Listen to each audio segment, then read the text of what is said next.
smash, you squish, you mash, you chew you up for brunch, and finish you off for dinner or lunch. Munch, munch, dinner or lunch, munch, munch, dinner or lunch.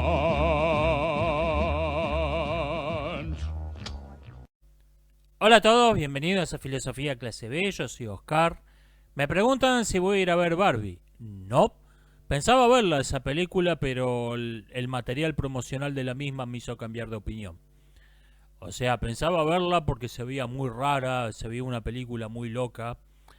Pero cuando empecé a escuchar entrevistas a los actores, a los realizadores, diciendo de qué trata la película, de qué va, no gracias, quédensela a paso. ¿Vas a ir a ver Oppenheimer? No lo sé. Yo ya tenía decidido ir a verla al cine, Oppenheimer, hasta que empecé a escuchar el material promocional. O sea, no sé si las boludeces que anda diciendo por ahí Robert Downey Jr. son cosas suyas porque tiene el cerebro destruido por la cocaína, o si son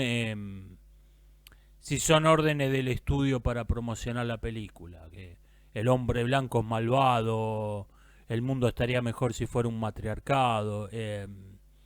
Si la película va de eso, no gracias.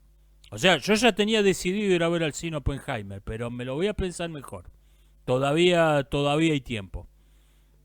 Gracias al material promocional me lo estoy pensando mejor. Me comentan sobre la película Son of Freedom, que yo comenté que no hice una reseña, por cierto. Que me han dicho que por qué hice una reseña negativa. No hice una reseña si no la vi. Vi 15 minutos y la saqué.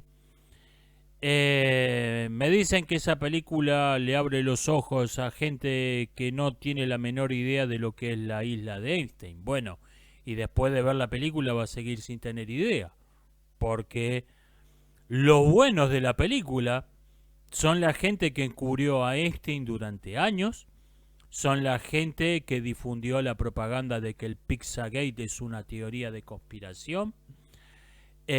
Son la gente que arresta a los fóbicos, que publica comentarios, material sobre el tema en la web. No me refiero a material ilegal, que comenta el tema en internet. Son la gente que lo investiga, que los persigue. Esa es la gente que aparece en la película como los buenos. O sea, los servicios de inteligencia de Estados Unidos no son los mayores distribuidores de pornografía ilegal del mundo, con diferencia. Son la gente que está luchando para hacer un lugar mejor. Y el pedófilo típico es un hombre blanco que nos muestran que está descargando, primer plano de la pantalla, que está descargando una foto de una niña para mostrar que es heterosexual. La misma basura de propaganda que hemos visto 1000 veces en 1000 películas de Hollywood. No sé por qué mucha gente está alucinando algo que no está en esa película. El día que alguien filme la película Las vacaciones del matrimonio Clinton en la isla de Jeffrey Epstein, ahí tiene todo mi apoyo. Recibí varios comentarios en el video sobre el tópico de las mentiras de la leyenda rosa española, en general bastante patéticos, tengo que decir la verdad. Destaqué uno porque era el más largo y mejor estructurado, ciertamente no bien argumentado. Varias personas repiten algunas de las mentiras cuya refutación es el tema de ese video. No es que argumentan, no, esto es verdad, porque hay un documento que dice, no, simplemente la repiten. O sea, otros comentan cosas que dije en el video, pero creyendo que están contradiciendo lo que dije en el video, porque deben tener o una capacidad de atención o un coeficiente intelectual extraordinariamente bajos. Por ejemplo, que Inglaterra tenía vínculos con los gobiernos separatistas de Latinoamérica y usó la guerra de independencia como forma de hacerle guerra fría a España. Sí, tal como comenté en el video.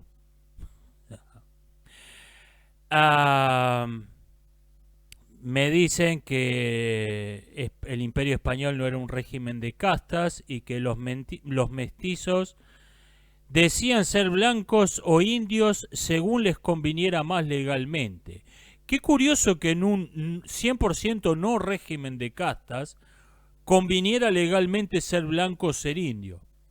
Qué curioso, es el régimen, el no régimen de casta más extraño que he visto en mi vida.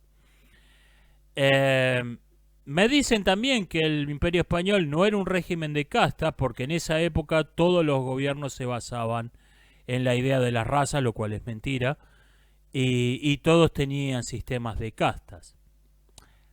A ver, esto es falso. Esto es falso. No todos los gobiernos estaban basados de esa época estaban basados en la distinción de razas y eran sistemas de castas. Esto no es verdad. Pero vamos a aceptarlo por hipótesis. Vamos a aceptar por hipótesis que, digamos, en el siglo XVII todos los regímenes sociales del mundo eran regímenes de castas. Vamos a aceptarlo por hipótesis. El Imperio Español era un régimen político-social del siglo XVII, cuando todos los regímenes del mundo eran regímenes de castas. Por lo tanto, no solo no se sigue que no era un régimen de castas, se sigue por lógica que lo era. Todos los regímenes políticos de esa época eran regímenes de castas. El Imperio Español fue un régimen político de esa época, por lo tanto, el Imperio Español fue un régimen de castas. Es literalmente la lógica más básica posible. Todos los hombres son mortales, Sócrates es hombre, por lo tanto Sócrates es mortal. Si hay algo, no solo no se sigue que España no era un régimen de castas, se sigue necesariamente que lo era. Y además es mentira esto, que en esa época todos los regímenes políticos eran regímenes de castas. En fin, uno no elige la gente que comenta sus videos. Y si alguien me comenta que no estás acostumbrado a que te contradigan, no, estoy acostumbrado a que me contradigan con mejores argumentos. La verdad que por ahí no sé si valía la pena dedicarle tanta atención como le dediqué a ese tema, viendo el nivel de sus defensores. En fin, me comentan que hay gente que dice que Shakespeare fue algo impuesto artificialmente por el poderío político militar británico, que en realidad no es un gran escritor. Estas cosas pasan, pero el alcance de estos grandes pensadores, de estos grandes artistas impuestos artificialmente, no llegan más allá de no llegan más allá de la punta de la lanza, donde termina el poder burocrático que impuso ese gran pensador, ese gran artista, que en realidad no vale nada. No tiene ninguna influencia fuera de ahí. Lo cual te muestra que claramente no es el caso de Shakespeare. Tenemos las mejores adaptaciones al cine de Shakespeare se hicieron en el Japón de la posguerra, de la post-Segunda Guerra Mundial, ciertamente no por simpatía a los ingleses. Claramente no es el caso. Pero pasa, por ejemplo, con el cine soviético. Por poner un ejemplo, donde usted va a cualquier, si estudia cine en la universidad, le van a mostrar el mejor cine que ha existido, grandes artistas, se va a aprender un montón de apellidos de cineastas mediocres que no le importan a nadie, que no tuvieron ninguna influencia. Pero en el cine de verdad, cuando cayó la Unión Soviética, todo eso está hoy en YouTube. Toda esa basura está en YouTube, tiene 1000 reproducciones, que deben ser todos estudiantes de cine. Fuera de donde llega el poder que impuso al pseudo artista, al pseudo pensador, no tiene ninguna influencia. Lo vemos, a veces por ahí necesita, cuando apareció el internet y la gente pudo escuchar música de verdad después de décadas, el rock siguió existiendo un tiempo porque la gente tenía sus oídos acostumbrados a creer que ese ruido insoportable era música. Entonces le tomó un tiempo volver a acostumbrarse a oír música de verdad. Pero, pero fue desapareciendo cuando la gente, después de décadas de que en la radio no pasaba, no, en la radio, la televisión no pasaba otra cosa, después de décadas pudo volver a escuchar música de verdad y el rock desapareció junto con el poder que lo había impuesto. Repito, ninguno de estos es el caso de Shakespeare. Ninguno de estos es el caso de Shakespeare. Shakespeare se sostiene solo. Shakespeare se sostiene solo. No lo sostiene el poder del imperialismo colonialista británico. Por cierto, algo que le tengo que reconocer un mérito que le tengo que reconocer a esta gente, a los paladines de la lucha contra la leyenda negra española, es que han captado un montón de gente que son claramente marxistas en potencia, que tienen la forma de pensar típica de los marxistas y los pusieron a votar a Vox. Bien, es el único mérito que les tengo que reconocer.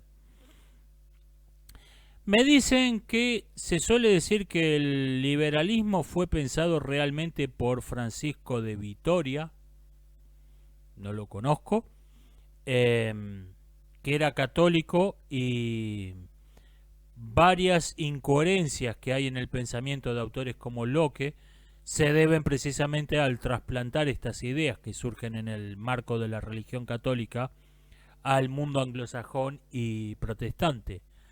No tengo la menor idea, me limito a repetir el comentario que me han hecho dos personas distintas. No tengo la menor idea, no estoy familiarizado, ni siquiera lo había escuchado nombrar a ese autor. Conviene, o sea, si alguien quiere vaya a darle un vistazo, a ver qué le parece, pero me parece muy bien, pero conviene tomar con desconfianza estas afirmaciones porque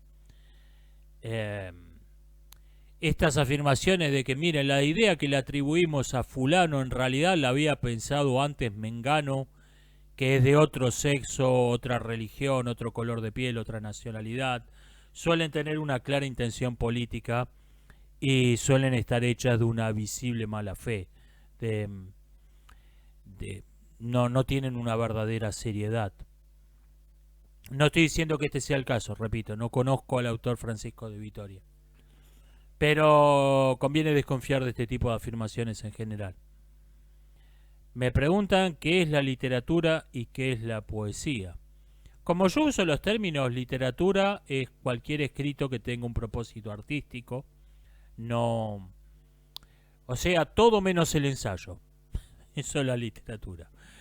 Todo escrito, bueno, el ensayo, memorándums, todo lo que tenga una intención de enseñanza o de transmitir información. Descartemos eso, todo lo que tiene un propósito artístico, todo escrito que tiene un propósito artístico. Así uso el término yo. Y dentro de los escritos que tienen un propósito artístico, hay que destacar aquellos que tienen una gran preocupación por la forma, donde lo formal es más importante que el contenido, y esta es la poesía. Se han intentado otras definiciones, me parece que estas son lo suficientemente razonables. Cumplen con la función de una definición, o sea, no buscan hacer poesía en la definición de la poesía. Me parece que la definición de la poesía no tiene que ser poética, tiene que ser una definición razonable que coincida con el objeto que está tratando de definir. La poesía es la literatura que tiene una gran preocupación por la forma. Esa me parece que es la mejor definición. Me preguntan, ¿se deben revivir tradiciones extintas? No es que se deban, a veces pasa. O sea, si en su país se acostumbraban a hacer sacrificios humanos y alguien quiere revivir esa costumbre, no gracias, paso. Pero a veces pasa que en un país que está bajo una ocupación extranjera o gobernado por un gobierno subversivo, que para el caso es lo mismo que un gobierno de ocupación extranjera, o gobernado por un tirano loco al que nadie se atreva a decirle que no, Resulta que la gente es obligada a cambiar su modo de vestirse, su modo de hablar. El, la religión en la que cree la mayoría es prohibida. Se imponen toda una serie de costumbres artificiales que no tienen ningún fundamento. ¿Y qué pasa? Cuando cae la tiranía que había impuesto esas tradiciones, esas costumbres artificiales, la gente vuelve a hacer su vida. Vuelve a vestirse del modo que considera normal, vuelve a practicar su religión abiertamente, vuelven a hablar en el idioma normal. Eso es lo que ocurre. No es que se reviva una tradición extinta, es que no estaba extinta, estaba escondida. A veces se quiere ver una prohibición donde simplemente hay una costumbre que cambió. Por ejemplo, en Argentina se revivieron los carnavales, que son una farsa, nunca mejor dicho. La costumbre del carnaval, para empezar, nunca había aprendido en el Río de la Plata y hay muy buenas razones culturales para eso. Es muy extraño a la cultura de esta parte del mundo, la fiesta del carnaval. Pero había tenido cierta popularidad en un tiempo. Y seguían figurando unos días en el almanaque, seguían figurando como carnaval, aunque no había ninguna fiesta, ninguna costumbre asociados a ellas. Y esa fecha la eliminó la dictadura de Videla. Las pintó de negro en el almanaque la dictadura de Videla. Entonces vino el gobierno de los jóvenes idealistas que soñaban con un mundo mejor y dijo que el carnaval fue prohibido por la dictadura, así que tenemos que ponerlo de vuelta. Pusieron a un montón de niños a bailar como marionetas, es un espectáculo increíblemente creepy, si alguna vez lo han visto. Espero que nadie se le ocurra decirle a esa gente que el sarampión también lo eliminó la dictadura de Videla, pero que por suerte no se han enterado todavía. Pero bueno, respondiendo a su pregunta, depende del caso. Depende del caso. Yo creo que cuando una tradición extinta revive es porque en realidad no estaba extinta. A veces pasa con los juegos que los empieza a practicar un juego que había sido muy popular en algún momento. Lo empiezan a practicar unos tradicionalistas, porque las costumbres de nuestros ancestros. O lo muestran en un documental de televisión un antropólogo, un arqueólogo, explicando, bueno, esto se jugaba así, asá. Y hay gente que lo empieza a jugar porque es divertido, porque por algo fue popular en algún momento. Esto tengo entendido que está pasando en Centroamérica con el juego del Tlaxcala, el juego de pelota de los mayas, que de los mayas y de otros pueblos, pero bueno, asociado sobre todo a los mayas, que era una especie de volei handball basket.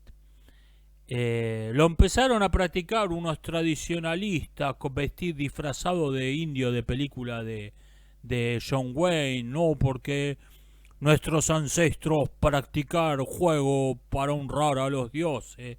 Y se empezó a... Che, está bueno esto. Lo empezó a jugar gente que le gustó.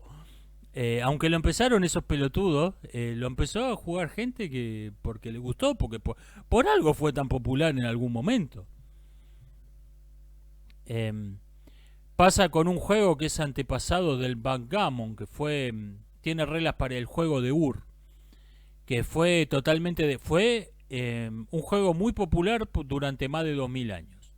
O ya en la historia de los juegos de estrategia no es poca cosa. Fue desplazado por el backgammon, que tiene reglas parecidas, y quedó en el olvido. Y ahora aparecieron en internet algunos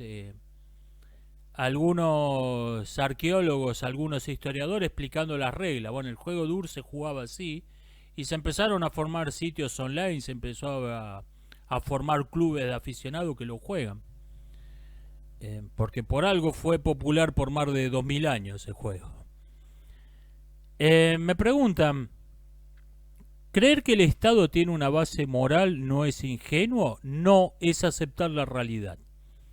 Usted vea cualquier código legal de cualquier país funcional, cualquier país con un gobierno funcional, con un Estado funcional, que no se esté cayendo a pedazos, que no esté a punto de colapsarse, vea su código legal y se va a encontrar con que un porcentaje importante no tiene un fundamento maquiavélico. Un porcentaje importante de las leyes no tienen un fundamento maquiavélico y no tienen una utilidad pragmática evidente. Están, por ejemplo, sobre todo en el Código Penal, están fundadas en ideas morales compartidas por esa sociedad. Esto es un porcentaje muy importante del código, sobre todo del Código Penal.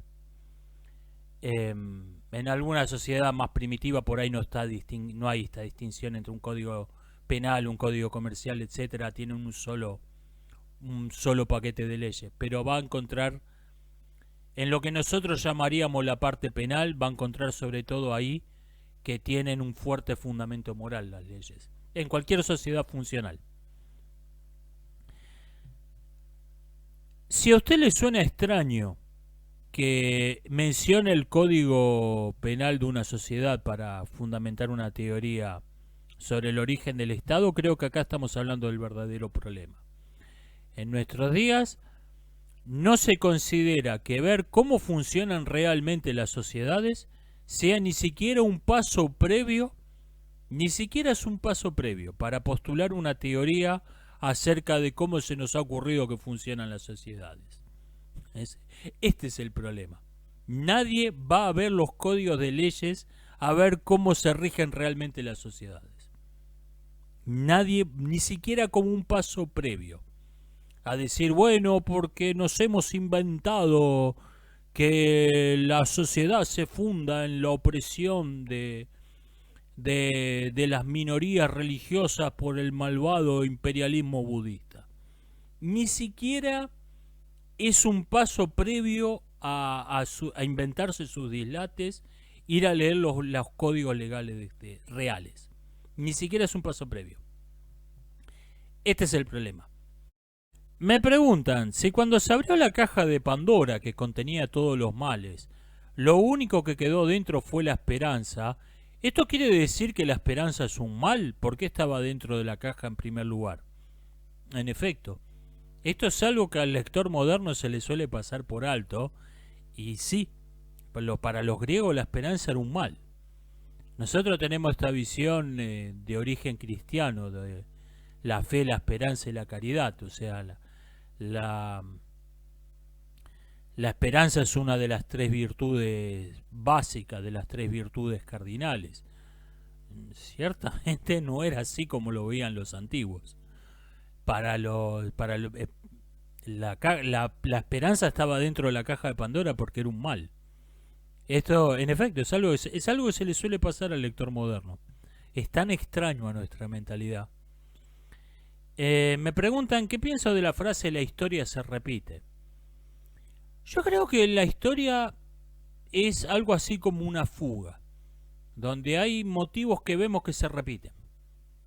No son iguales, no son exactamente las mismas notas, y no es un estribillo, no se repite cíclicamente un segmento entero de la historia una y otra vez. Hay motivos que vemos que se van repitiendo. Yo creo que eso es lo que ocurre. Hay cosas extrañas que pasan una sola vez, y razonablemente podemos suponer que los motivos que ya se han repetido varias veces van a volver a repetirse. No exactamente, no con las mismas notas exactas, por ahí con alguna variación extraña, pero es razonable suponer que se van a seguir repitiendo en el futuro. Me preguntan, ¿qué personaje de ficción representa lo que yo consideraría el ideal masculino? Los personajes de ficción no suelen representar muy bien ideales, al menos no el protagonista. Un personaje secundario sí puede ser la personificación de un ideal. Pero el protagonista en general no, porque la ficción necesita conflicto y el conflicto necesita defectos. Por ejemplo, Indiana Jones, que se ha comentado mucho en estos días, Indiana Jones es temerario. Si no fuera por la armadura del guión que tiene, que es intencionalmente ridícula, intencionalmente inverosímil, no podría sobrevivir 2 días con el modo en que se comporta. La ficción necesita defectos. Salvo que el conflicto sea externo. O sea, el conflicto no proceda de un defecto del personaje, proceda de una situación en donde el personaje está metido. Y yo creo que el personaje de ficción que mejor refleja lo que yo considero el ideal masculino, o sea, esto es un hombre, es el oficial Fletcher del Motín del Bounty. Me refiero a la película original, la de 1935, protagonizada por Clark Gable. Ese creo que es el personaje de ficción que yo elegiría. Esto es un hombre. Este es el ideal, este es el modelo. No hablo de los personajes de las remakes y otras. El Bounty de 1984 no es una remake, es una película basada en el mismo hecho, en los mismos hechos históricos, con personajes más humanos, menos ideales. Y ni hablemos ni hablemos del oficial Fletcher real, que ningún biógrafo lo deja bien parado. Uno lo llega a describir como un vulgar pirata. Hablo del personaje de Clark Gable en la película de 1935 y nada más. Ese sería, si tengo que elegir un personaje de ficción que refleje mi ideal masculino, sería ese. Y por último me dicen, ¿cómo distinguir lo que me gusta de lo que es bueno, de lo que es objetivamente bueno? La mayoría de los críticos lo que hacen es fragmentar y comparar. Esto te da una perspectiva más objetiva, más imparcial que... Porque el gusto generalmente se refiere al producto terminado, se refiere al todo. Entonces cuando uno no dice, wow, me encantó la iluminación de esta película. No.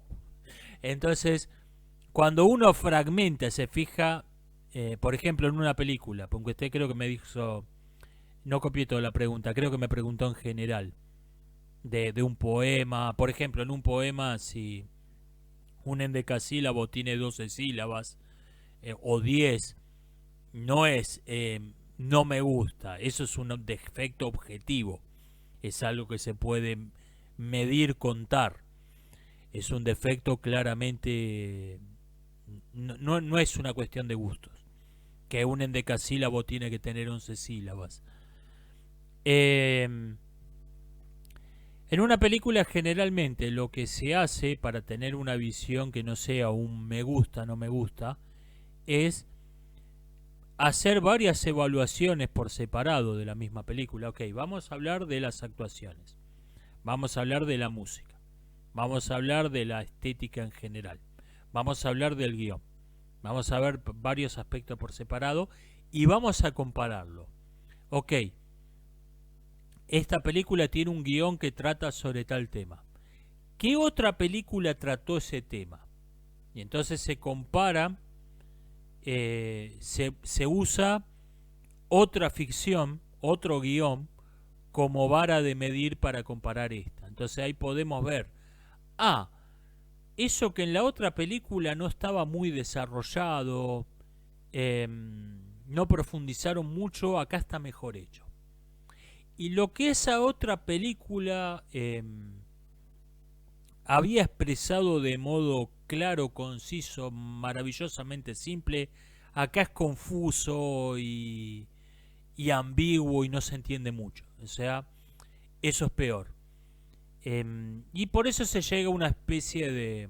Desde luego el sistema de ponerle estrellita, paragüitas, desde luego es no es más que una opinión personal, pero se llega a algo más que un me gusta, no me gusta. Entonces uno puede decir, por ejemplo, El hombre lobo americano en París es una película que me gusta, sé que es muy mala.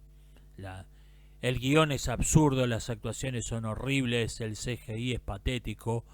Desde todo punto de vista es una mala película, pero me gusta. O puedo decir que Arrival es una película con estupendos efectos especiales, estupendas actuaciones. El guión está pulido como una mesa de mármol. No me gusta. No me gusta esa película. No puedo decir que sea...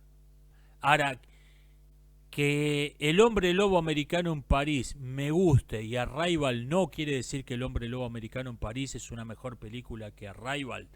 De ningún modo. De ningún modo. Es obviamente Arrival es una película objetivamente muy superior. Básicamente es esto, es fragmentar, no hacer un solo análisis, hacer varios análisis de un aspecto particular de una obra de arte, por ejemplo de una película, y comparar eso, bueno, esto, ¿qué otra película hizo algo parecido? Por ejemplo, yo no digo que... pongo un ejemplo de una crítica que fue muy impopular. Yo no digo que The Batman 2021, si no me falla la memoria, sea como Arrival, que bueno, es una gran película, es una buena película, pero a mí no me gustó. The Batman yo dije que es una mala película. Y además no me gustó, pero es una mala película. Si uno fragmenta los elementos que componen la película, se va a dar cuenta que cada uno de ellos es, comparándola con otras películas que hicieron algo parecido, está siempre en el fondo del tarro, en cada aspecto de la película. Entonces ahí no es, bueno, es una obra maestra del cine, pero a mí no me ha gustado. No, es mala. Es mala. Y no me importa lo impopular que sea esta opinión. Sé que estoy en una minoría al decir esto. La considero objetivamente mala, esa película. Básicamente este es el asunto. Desde luego, la crítica no es física, la crítica no es matemática. No es 2 más 2 igual 4, no es así. Pero se puede tener una cierta objetividad. También hay veces que al fragmentar una crítica en varios aspectos de una película, uno por ahí la tiene que poner de mitad de tabla para abajo en la mayoría, pero resulta que se combinan muy bien esos elementos y el producto terminado es superior a la suma de las partes. Creo que el mejor ejemplo de esto es Volver al Futuro. Actuaciones, efectos especiales, ok, el guión es bastante extraño, o sea, si uno toma cada elemento por separado, Volver al Futuro no debería ser una gran película, y sin embargo funciona, Esto ha sido todo, nos estamos viendo hasta la próxima.